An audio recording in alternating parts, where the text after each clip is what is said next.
The tasting room. Clara had always wanted to be a food critic, not just the Yelp kind.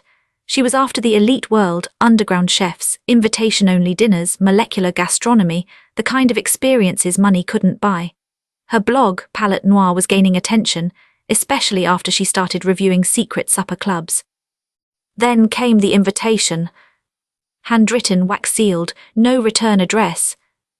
You are cordially invited to an exclusive tasting at the Vor, Saturday midnight, come hungry. No phone number, just coordinates. A GPS pin led her deep into the industrial edge of the city, where maps faded and streetlights flickered. The building was unmarked. The door opened before she knocked. A tall man in a butcher's apron greeted her. No phones inside, and no asking about the chef. She handed over her phone and stepped into the dim, candlelit dining hall. There were 6 others seated at the long wooden table, all dressed impeccably. All food people, influencers, reviewers, cookbook authors, big names. Clara felt honored. The first course was served without a word, a single spoon of broth, steaming and amber gold. Clara took a sip. It was divine. She couldn't place the flavor. Rich, earthy, metallic. The warmth crawled down her throat and bloomed in her chest like a drug.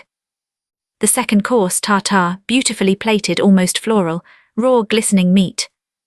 Chewy, gamey, still warm. By the third course the diners were sweating, laughing too loudly. One woman was crying, no one knew why. The fourth dish came with wine, deep red, disturbingly thick. Clara began to feel different. Her senses were sharp, but her limbs were heavy. She glanced across the table. One of the reviewers had slumped forward, head in his plate. No one reacted. Then the lights dimmed. A final dish was placed before them. It wasn't plated, it was presented. A large silver cloche, lifted slowly. Underneath, a severed hand, tattooed, familiar. Clara's breath caught.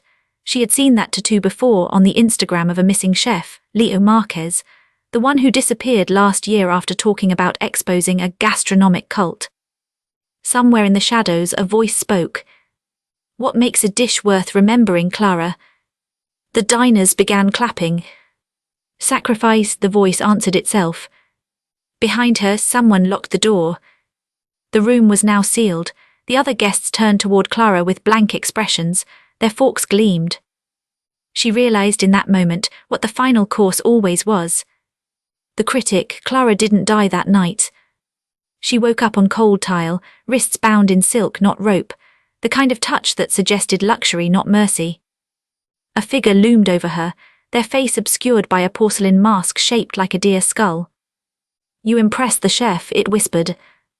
We don't waste talent here. They didn't want her dead. They wanted her to cook.